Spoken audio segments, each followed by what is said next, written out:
travelers, and welcome to Go See, Do Explore. Here, we dive deep into the heart of travel, sharing hidden gems, unforgettable experiences, and the stories that make each destination unique. Whether you're a seasoned traveler or dreaming of your next getaway, you're in the right place to get inspired. I'm Christopher. And I'm Ashleigh. And together, we'll set the course for your next great adventure and discover the stories that make each place unforgettable. It's time to go, see, and do more. Let's explore. Hello, everybody. We are back for another episode of Go See, Do Explore. And with this being Black Friday, I thought this was a good time to kind of go over what are some of the travel essentials that we use to make our trips a little smoother. So this is our gift guide for all of the travelers on your list. Yeah, I'm excited. You know, as I was doing research for this, I realized that we have most of these. Yes. It's funny, like every year I'm always like, what can I get for Christmas? And then, one of those travel magazines or CNN or someone will be like, here's a list of things for the traveler on your list. And I open it up and I'm like, oh, yeah, we have all this. Yeah. Not to brag. But when you travel as much as we do, yeah, you accumulate things that make your life a little bit easier. So. Yes. So you can take our word for it that these are good gifts. Yes. So the first one on our list is hard-sided luggage. We find that hard-sided luggage is a little bit more durable than soft-sided luggage. It's easier to keep clean. Soft-sided suitcases, bend, give a little bit more, and stuff can get broken more easily. So we have just cheap Amazon Basics hard-sided suitcases that we love, and they're still going strong all these years later. Just don't get this for Rick Steves because he swears by the soft-sided stuff. But we think hard-sided is better. I don't want to jinx anything, but I've never had anything break since I've had hard-sided luggage either. Like nothing has broken in my suitcase. No. And the next one on our list is a personal item-sized backpack that can slide on top of your suitcase. And so I think they call that a carriage strap. Okay. We both have these, and what I mean by personal item-sized backpack is different airlines have different sizes for personal items. Go look up the ultra low cost like Spirit, Frontier, etc. and get a backpack that fits that dimension. Then you know that you can really maximize your personal item space, and you can fly ultra low cost carriers without paying additional. Also, one thing I would look for, I think that both of ours, and particularly mine, I think mine more than yours even, they're very rectangular. A lot of backpacks, like the backpack I had before this one, was a lot fatter at the bottom than the top. And so, that didn't really work well for trying to get it into that personal item bin when they size you or whatever, because those are rectangular. Something that distributes the width evenly from the bottom to the top. I feel like it's also more comfortable, but additionally, it's going to work better in those bins when they inevitably force you to shove your bag in the little bin. And I think both of our backpacks open all the way. They open flat.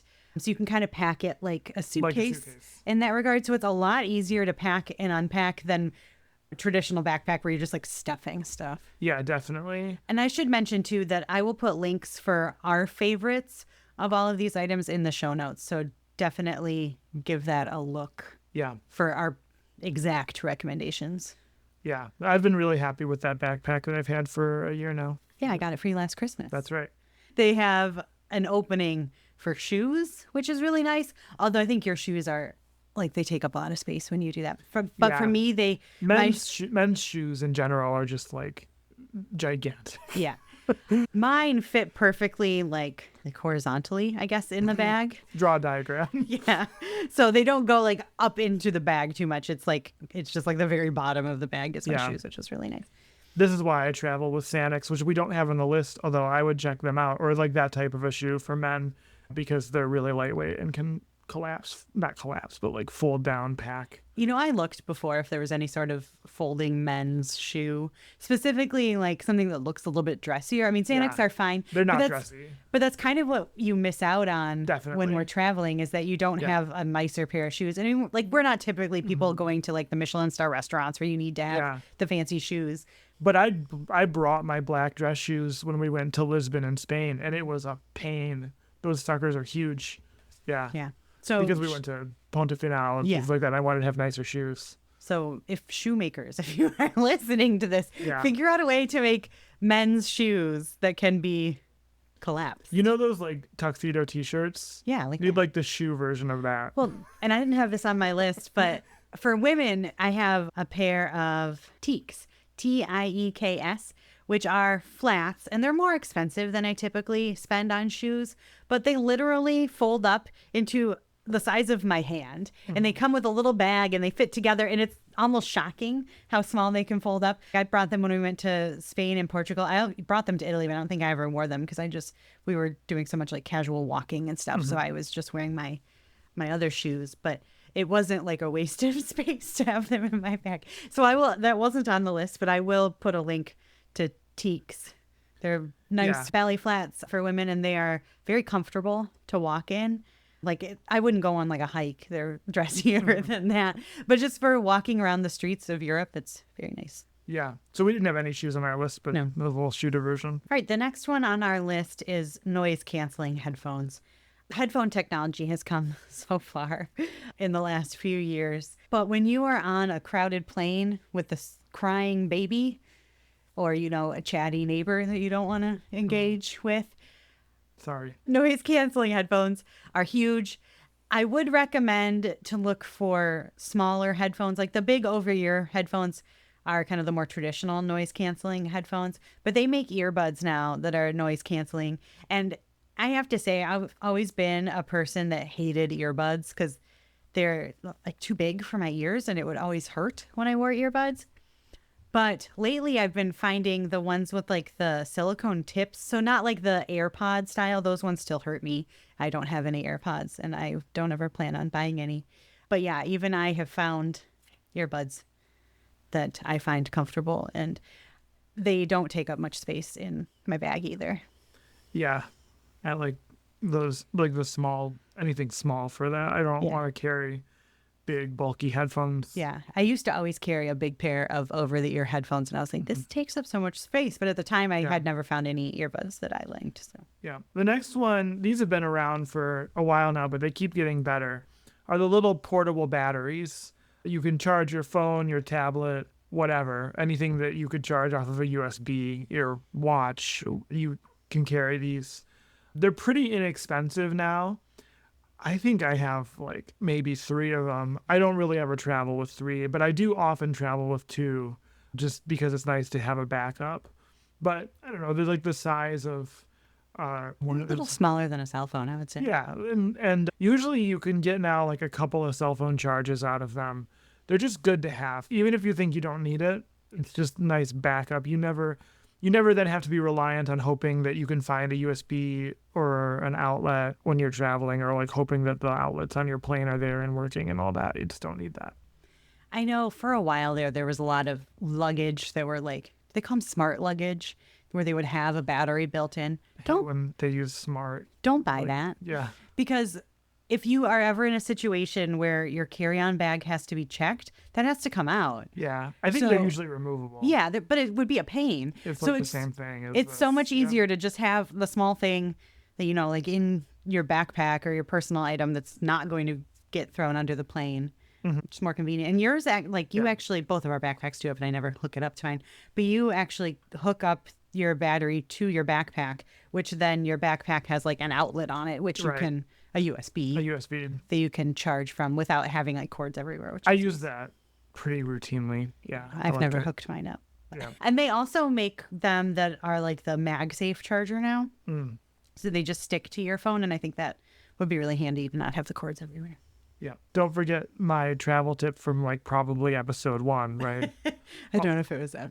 It was early. It was early. Always be charging. This is like the number 1 rule of travel for me, is always be charging. The next one on my list kind of is in the same vein, and that is a small handheld battery powered fan. So I know some people are not like me and actually somehow get cold on airplanes. I tend to be warm on an airplane. And so the little handheld fan can be really helpful. I don't know, the thing in the ceiling that you have to like, I don't know, I'm always messing with that, trying to get it The in nozzle. in the right place. And also when we were on the train, that was really helpful because there wasn't really any sort of air circulation in our little roomette. Yeah. And in Italy as well, we both, I think, used them. I had one. I liked the one I had better than yours, but yours ended up outlasting mine. So I had one that didn't have a blade guard on it. So it was just like a foam blade. You're not going to hurt yourself, but it was really small, compact, and could actually be used as a charger too. Like you could use it as like what I was just talking about, those battery chargers. But because it didn't have a blade on the train, I kept like hitting it and chopping my finger. And then I used it like a lot in sequence. I went to Texas for a week, and the room I was staying in really didn't have great ventilation, so it was kind of warm. So I used it all week in there. And then I used it when we went to Europe, and like about 3/4 of the way through that Italy trip, it just gave up. It was done. So I'm in the market for a new one, actually. So the next one, and I know we've talked about this on the podcast before, but look up packing cubes.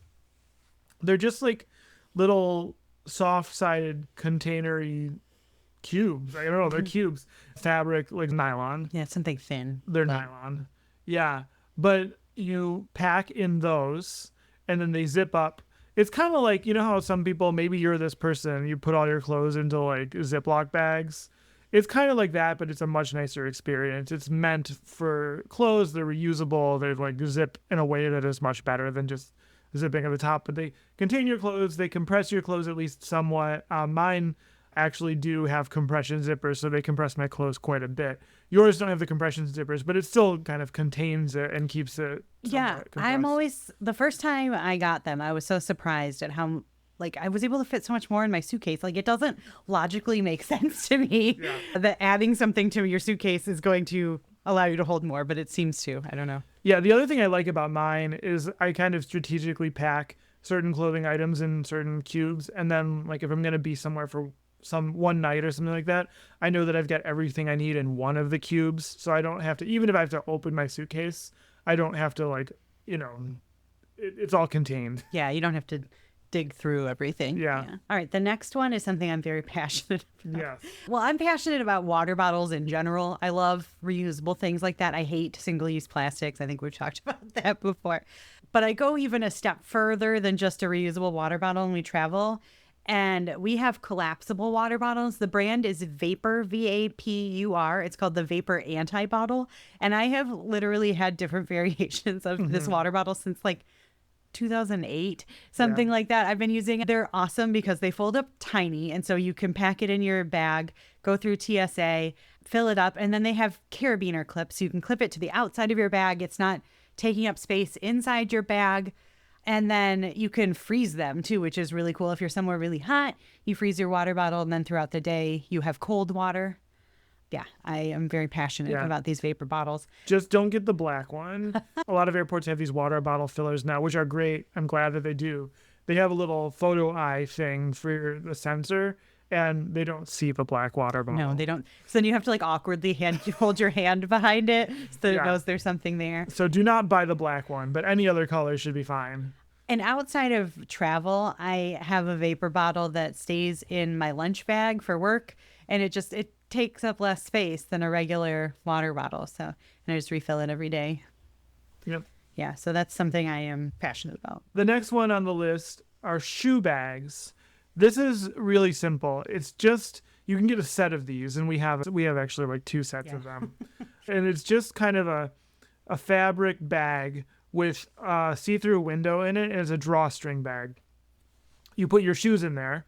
You can see what shoes are in there through the little window, and they contain your shoes, and then if there's like dirt on your shoes, it keeps it out of the rest of your luggage. So that's really all it is. It's very simple, but we've been using these for a couple of years, and they're really nice. Mm-hmm. I used to always just like put my shoes in a grocery bag, and this is just a little step up from that. Yeah. But I do feel like it contains the dirt a little better than a grocery bag would. Definitely. Once again, I don't understand the physics of it, but Yeah. All right, something else that I'm very passionate about. It is no longer the 1950s. You no longer have to wear your suit and tie when you are on an airplane. I know Chris really likes to kind of dress nice when you're on a plane, Do or I? you like to dress nice pretty much everywhere. I guess. Have a pair of comfortable pants for travel. I have a pair. The brand is Leggings Depot from Amazon, and they make a lot of leggings. These are joggers. They're just like not as tight, like form fitting. I love them. I I wear them multiple times. Like I will wear them to wherever we're going, wash them, and then wear them on the way back. And it's just a much more comfortable experience. I learned a few years ago that I never want to wear jeans on an airplane ever again. Yeah, I agree with that. I pretty much never wear jeans while flying, or actually, I don't Yeah. really wear jeans that often. But it's nice. So we've mentioned before, we have TSA pre-check. And so we don't typically go through the body scanner. It's a metal detector. And when I am wearing, no metal, because I have pull-on pants and a t-shirt and, there's like no metal on my body, I know I'm not going to set anything off. The next one I have is one you got me. Did you get it for me for Christmas or for my birthday a couple years ago? Yeah, I don't remember which holiday It was one of those. Thank you for calling my birthday a holiday. Regardless, this is a footrest for the airplane. This is kind of an interesting one. Basically, you hook it to the tray table, and then it's like a sling that you can put your feet into. I'd imagine if you have short legs, this would be really nice, because I know people whose feet can't touch the floor of the plane can get really uncomfortable on planes. I use it if I'm going to be sleeping overnight on a plane, because it just kind of like contains me a lot better. The issue I have in smaller seats on airplanes is I don't have anywhere like to put my knees, and I try to be considerate and not just be in the space of the people next to me. And so having something that kind of like holds my legs in place is really nice. I don't always carry this with me because it is a little bulky.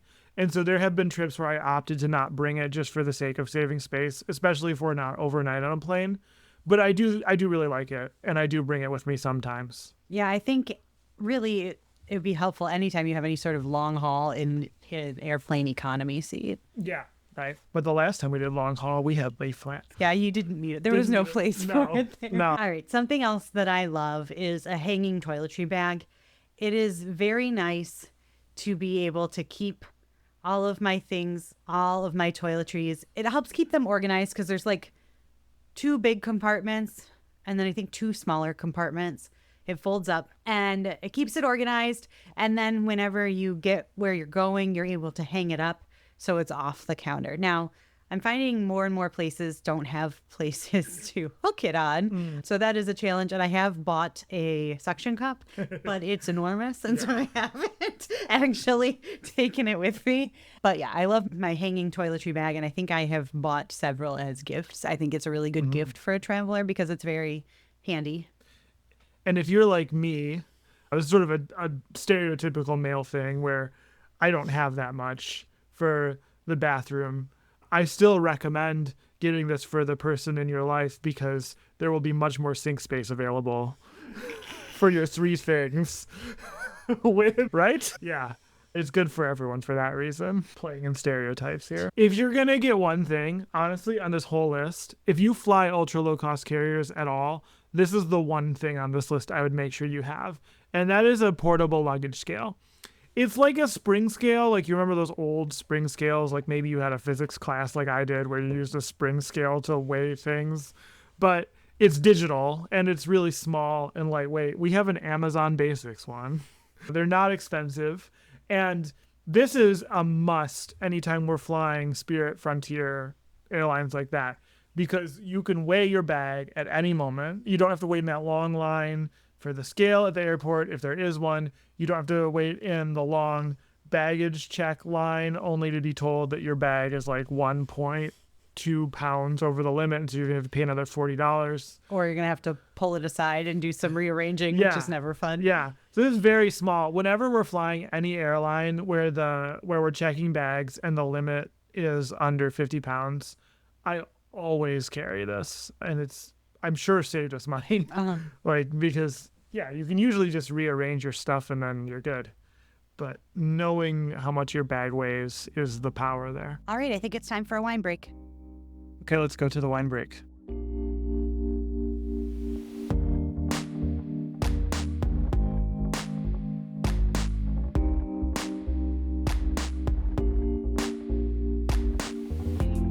We're here for the wine break.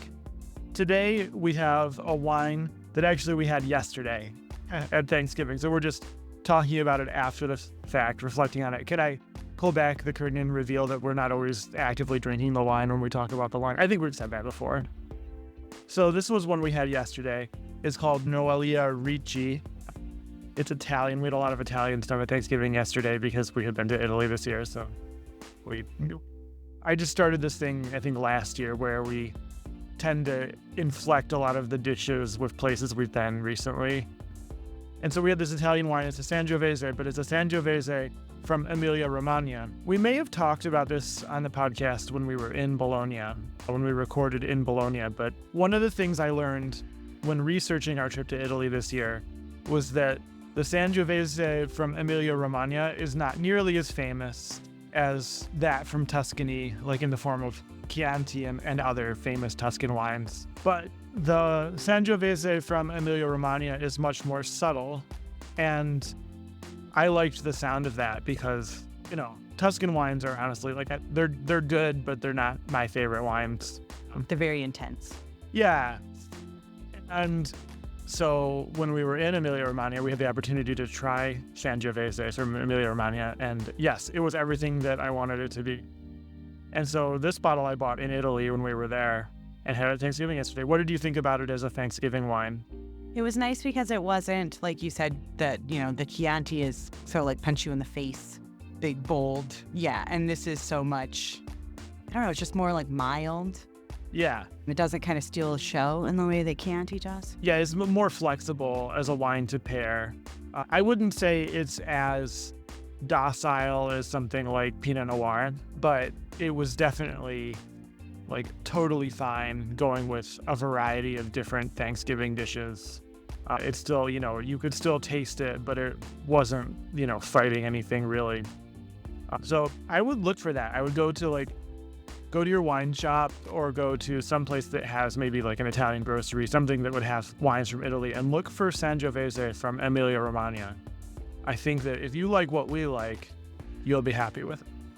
I feel like in general, we really liked the wines of Emilia-Romagna. Oh, yeah. We talked about Pignoletto on another wine break, too. That's another one. I wish we could find that.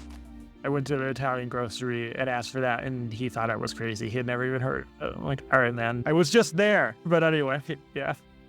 This is a good one. I would just look. I don't think this one, this one in particular, Noelia Ricci was good, but I wouldn't necessarily look for that one in particular. Just look for, I think they're going to be all kind of like this. All right. It's been a good wine break. Good wine break.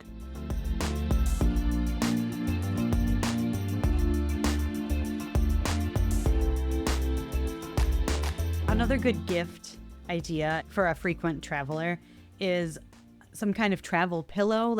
A lot of people love neck pillows. I have never really found them to be super comfortable. Yeah. But for our last trip, I actually bought an inflatable pillow. I never ended up needing it because, we mentioned... I don't remember you using it. Yeah, no. Because in both directions, they gave me a pillow. And also, if the person you are buying gifts for is one of those people that's always cold, they make nice travel blankets.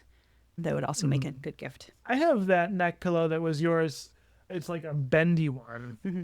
I like that one, but I never carry it because it's huge. Yeah. A lot of people just put them around their neck, and that's how they carry it around. And then I have that classic bean one that I bought at LAX that you can snap it outside your bag.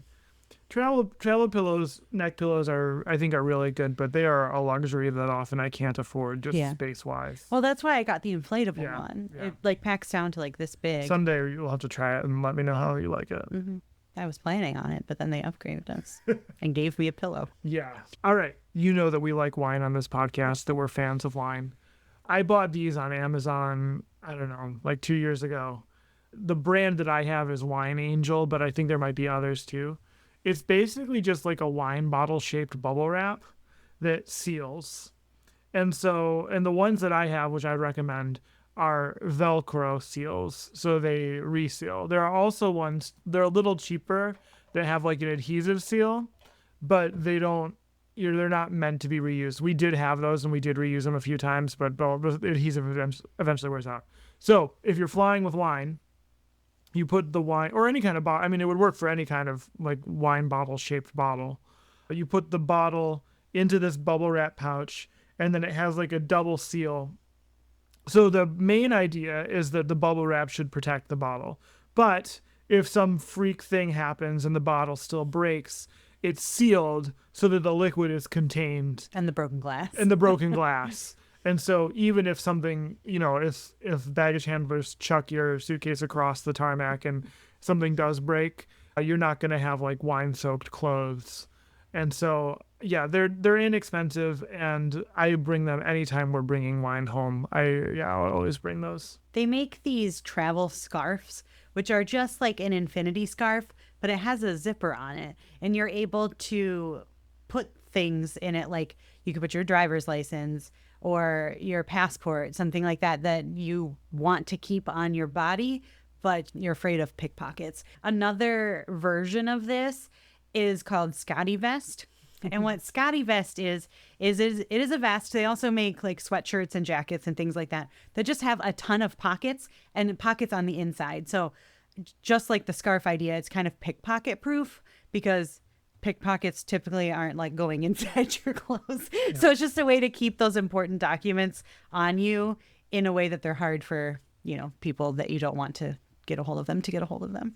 So yeah, those are two good things for that. For women, also a pickpocket proof purse, which is really hard to say. Travelon makes one, and obviously nothing is pickpocket proof. Like if they really want to get in it, they're going to get in it. But the Travelon bags are slash proof. So you can't just like take a knife and like cut the strap and take the whole thing. And then all of the exterior pockets have zippers that clip. So it's just one extra layer of protection from somebody just like sliding your zipper open, taking your wallet and taking off. So it's going to be harder to get into. And I mean, as long as I've had it, we haven't had any issues. Yeah. Also being diligent right. helps with pickpockets. The whole pickpocket thing is you just don't want to be the easiest target. Right. And so if you can do anything to make yourself a little bit harder of a target, then probably they're going to go for someone else. Right. The next one I'll say, we're getting into some things that are not things, but I would recommend this for the right traveler in your life, is some sort of a language app subscription. There are lots of different ones. We're not sponsored by any, but I know you've used Duolingo for a long time and liked it, even though the things they teach you to say are really bizarre. Hold on, let me tell you what my streak is. Oh my gosh. I got a 1,653-day streak, people. Well, and were it not for like one day in 2016, you would have probably well over 2,000. Yeah, I think it was at 2019 we were on that cruise and just didn't have Wi-Fi. Wi-Fi. 19, that's when it was. And you lost your streak. You've now learned to like do that differently. Yeah. But so that's one. I used one before we went to Italy called Pimsleur, which it's kind of like, it reminded me of like an old school language tape approach. It was like they would say the thing, you would say the thing, they would say it faster, you would say it faster. Apparently the State Department uses this method, and I found it pretty good for like, I didn't really have any interest. I mean, I have interest, but not time in like really learning Italian. So it was a good way to just like immerse me and crash me through the most important phrases and things like that. No capisco Italiano. Yeah, right. Yeah. I mean, that it worked really well. And had I had a little bit more time, I probably would have gotten even farther. And there's all the other ones too. You've heard of them, See what you think the traveler in your life might like and give it a shot. All right. Now, something that I've seen on a lot of those, gifts for travelers or things the travelers need lists that I've kind of been eyeing lately is an airplane seat pocket organizer. So the idea is, you put your tablet, you put your earbuds, your phone in that, zip it up.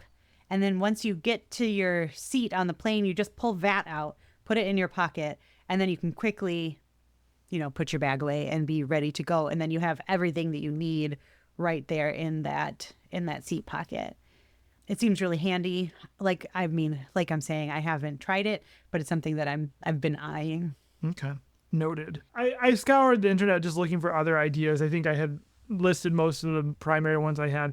One that came up a couple of times that I thought was a pretty good idea was getting someone like a nice set of luggage tags. I know that it's probably a small gift, right, compared to other things, but sometimes you need a small gift.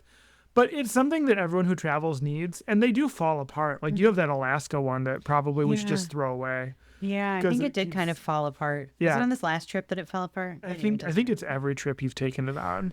But since Alaska. yeah. The other thing I'll say related to this though too is look at whether it's Apple or any other brand, look at AirTags. You want to talk about how we use AirTags? Yeah, so I was skeptical. you were very I don't skeptical. like people tracking me, but Chris is information security. Well, yeah. we both have iPhones. We've kind of fallen into the Apple wagon. But what we bought instead that was a little cheaper than AirTags, they're called, I think it's Eufy Smart Tracker. I think it's by Anchor. And they work entirely in the Apple ecosystem. So they show up in my Find My. But unlike Apple AirTags, they do not work for Android. So you have to have iPhones or, an iPad or something that it would connect to. But they work just as well as AirTags, and we've had no issues with it. But if you are someone that checks a bag, having an AirTag or something like that it's just a little bit extra peace of mind to help you know that your bag made it, and if it didn't make it, it would help you locate it. Yeah, you can show the luggage handlers exactly where your bag is. And you can, at least with the Eufy ones, they will even make a sound. We do have to get new batteries for them. I forgot about it till just this Oh, you morning. can actually replace the battery? Yeah. I thought they just were done. No, I think Oh. it's just a little Disc. disc battery, yeah. Another good gift for the traveler on your list is a subscription to a travel magazine. So I really like both Travel and Leisure and Condé Nast Traveler. I feel like Condé Nast is a little bit more for the every person, and Travel and Leisure is a little bit more towards luxury travel in a way that we don't really travel. But it's still interesting to see, like when they have their awards, it's all these like fancy Ritz-Carlton hotels Right. and stuff like that. I'm like, yeah, that's If you're Eugene Levy. yeah, right. But both of them have a lot of good information about destinations and Yeah. kind of can feed that wanderlust. Yeah, I really like looking at the photography, like these crazy hotels. Well, when we saw Perla, and was it in Condé Nast? I think we saw Perla. I don't remember. And it's just beautiful. And that place is really cool. But Hotel Perla in Los Angeles, I should say. This is one that I think would be pretty good. I like coffee. You like coffee. Uh-huh. You're very particular about coffee. I'm more adaptable. Just this morning. I don't know if I should say that. I was a particular chain that I have a subscription for, and I was drinking their coffee, something I drink at least 2 or 3 times a week. I'm like, this coffee is actually not very good. But it's okay. Anyway, when you're on the road or in, traveling, it can be hard to find a good cup of coffee, and having a way to make it on the go can be good. We, for a long time, have had an AeroPress. I really like our AeroPress. We take it camping. It's pretty much our default way of making coffee while we're camping. AeroPress, I think fairly recently, or at least crossed my radar fairly recently, came out with a travel model. If you don't know what an AeroPress is, think like a French press, but smaller, and it's you force the water through the grounds. So it makes coffee really fast, kind of like espresso idea. And so they're really lightweight, they're portable, they're plastic. And this travel model is really small. So if someone wants to make coffee kind of anywhere, I would recommend that. I'm sure there are other things too. If someone's primarily like a road tripper, even something like a pour over or something like that would be a great thing for them to have. And there are now travel Nespresso makers that I'm really intrigued by. It's similar to an AeroPress, but instead of having to deal with the grounds, it's an espresso pod. Oh. And that's Okay. very intriguing for me. Yeah, it was interesting. I'm getting some ideas. All right, you see this ridiculous one you added after. Okay, so I saw that you added travel coffee maker, and I took it a step further. And I recently saw the Ninja Crispy is a travel air fryer. And what it is it takes like a Pyrex dish. I think it comes with this glass dish, but the glass dish is microwavable and it's dishwasher safe.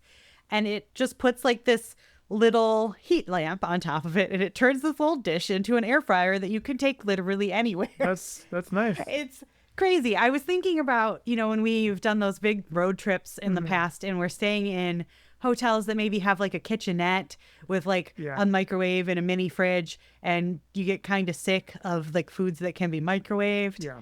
This would be really nice. Yeah. If you have somebody that, travels for work a lot and gets, stuck eating in hotels a lot. They don't have to make grilled cheese with the iron anymore. They don't have to make grilled cheese with the iron anymore. The Ninja Crispy, it exists. That's totally a travel hack, bro. Have you heard of people doing that? I've heard of people doing that, like yeah. cooking with their irons and stuff. Yeah. Heating up soup in the coffee pot. And Yeah, like that. right.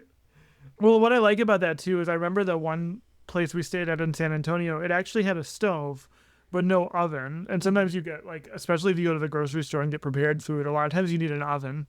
Something like that might kind of fill that. One that I put on my list because it's been something I've been thinking about for a long time and would entertain the idea of sponsorship is an airport lounge pass. Depending on if, the traveler in your life is a member of any kind of loyalty programs or anything like that, they may have their lounge access figured out.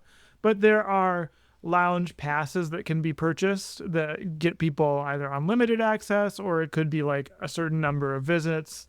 Maybe 2025 will be the year we finally go to the airport lounge. I would say in the past 2 years, there have been about 3 times where I was like, I think I'm going to go to a lounge. And then I cheaped out. But, the thing is... 6 hours in Orly comes to mind. Yeah. But the thing is, you get food a lot of times at those lounges. And if you think about the cost of food in airports, you can kind of rationalize that purchase if you need to eat a meal. Anyway, I would look at that. An airport lounge pass. So the last few things I have on here are not necessarily gifts. I feel like they're more something you would buy for yourself, or I guess they could be kind of like stocking stuffer kind of things. Yes. The first one is a good travel first aid kit. That's something you should always have with you. Band-Aids, Neosporin, Ace bandage. Hydrocortisone. Christine's hydrocortisone. I can't leave my house without hydrocortisone because... Yeah, we don't need to get into it. We don't need to tell that story. It's important. Might go a little too personal. I had to buy it in Barbados once, and it was weird. You think that hydrocortisone would be the same globally? It is not. No, they sell the cruise ship in Barbados. Yeah. But yeah, there are travel-related first aid kits out there that have things that you need for travel. Another one that kind of goes along with the first aid kit is a travel pill organizer. So for years, the only pill organizers you could find were those like Monday, Tuesday, Wednesday, Thursday, Friday pill organizers. And I don't take that many pills. What I need... That sounds like a brag. But I just need something so that I don't have to bring, the entire thing of Tums, the entire thing of Tylenol. Because those are always things that you might need, and you don't want to be on a vacation with a massive headache and then having to find Tylenol becomes an addition to your massive headache. Yeah. So I found this travel pill organizer that holds a lot of pills, and they're compartmentalized, so they're not touching, because I know that kind of like cross-contamination isn't good in medication, I guess. And it's really nice. And I even found one even smaller that I carry in my purse now, because I can't tell you how many times I've been like, oh, I forgot to take my allergy medicine, and now I can't stop sneezing. Yeah. So those are really handy. Another one that is great, I don't even know how to describe this thing, but it's like a one USB, and then on the other end, there's a Lightning, there's a micro USB, and there's a USB-C. Yeah. I looked it up, and it didn't really have a name. No. But it's like a USB-C like splitter. And it's retractable. Yeah, it's retractable. I'll put a link to this in the show notes, because I'm not describing it well, because it's hard to describe. But it's really handy to only need to bring... one cord instead of 3 cords. Now, granted, it's not really meant to charge them at the same time. I do it and it gets hot. But, the 2 of them is much smaller than bringing all those other cords. Or if you would rather not buy that, you can buy a cable organizer, or even just they have these reusable twist ties to kind of keep your cords organized. And then there's even cases you can buy to put your cords and your chargers and all that stuff. So those are nice. It's like a Case Logix for your cords. For your cords. Remember Case Logix and the CDs. And then another one is a USB charging hub. So especially if you're cruising, cruise ships notoriously do not have many outlets. So a hub that can charge 4 USB devices at a time is very handy. And even in hotels, sometimes there's not a lot of outlets. So those can be very handy. Yeah. So this last one, I'm talking about it because I have a little addendum. For a long time, we've used a reusable 1-quart bags for our liquids with reusable small containers to hold those liquids. Try to avoid, again, the single-use plastics. Trying to avoid paying ridiculous amounts of money for travel-sized toiletries. And so that's a good one for the traveler in your life if they don't have something like that, rather than using the disposable Ziploc bag and all that. But the addendum I have is I was traveling for work earlier in this year, and the housekeeping staff, they have very hard jobs, so I'm not going to beat up on them. But the housekeeping staff at this hotel I stayed at threw away my reusable bag. They threw it away in the trash. And I was like, oh no. It wasn't even just like a Ziploc bag. Like it was a fancy one, which I'm going to talk about in a second, with like a brand name on it. Yeah. So I had to come home and give this news. But it led me to Amazon, as always, to buy a replacement. And I would look for this. It's a 1-quart bag, but instead of being like a zip top style, it's more of like a half, like the half of it zips.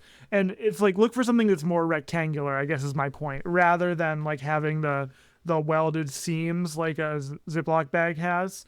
It's more of like a rectangle.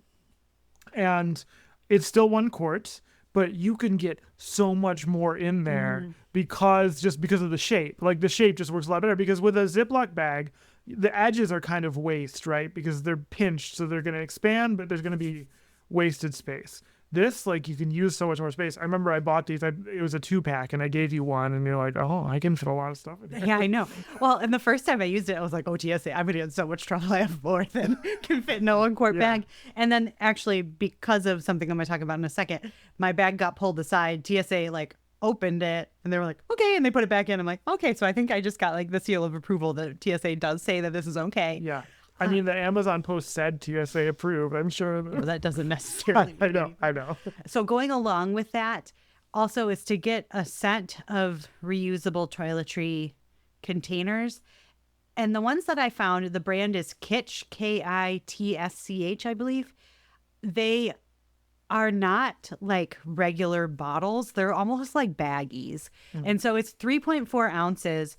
But it doesn't take up nearly as much space as a 3.4 ounce bottle. And so you're able to kind of put them, like stack them in such a way that it takes up so much less space. Now, the caveat of this is that when TSA looked at my bag on the scanner, they thought it was much more individual, like of one individual liquid than it was actually. So my bag did get pulled aside, and TSA did go through it, but then they thumbed through it and realized that it was multiple bags and they were the right size and everything. And so I got to keep everything. Yeah. But it was a little bit of a pain. That's only one time. All the time. Since then, I have kind of tried to rearrange the way they are so they're not all touching. But also, if you're going through an airport that doesn't have the MRI style machines, I've never had a problem. Yeah. They are, I will say, for like more viscous liquids, an absolute pain to fill. Yeah. But it's worth it. It's totally worth it. And you don't have to fill them that often. No, especially like lotion, conditioner. Yeah. The problem is air doesn't come out, so you have to like be strategic. But yeah, the patience is, it's worth it. Mm-hmm. Oh, especially between those two things, so those specific reusable bottles and that bag, I can carry so much more in a carry-on bag. I don't typically, unless Disney, it's like the only exception, I don't usually carry sunscreen in that quantity, just because like a week-long trip somewhere sunny, you're going to go through a full-size thing of sunscreen. So usually once you land, go to the grocery store, pick up some sunscreen. Disney is the only exception to that because the gift shops, it's not the real world. And so everything is really expensive. Yeah. Some people do like Walmart orders and things like that too. But anyway, that's a tangent. So yeah, I think that is our holiday gift guide, plus some things you might want to buy for yourself for 2024. And like I mentioned earlier, I will put links to all of these in the show notes. So if you want to know specifically which of them that we use and we like, they will be there for you. Thanks. Great.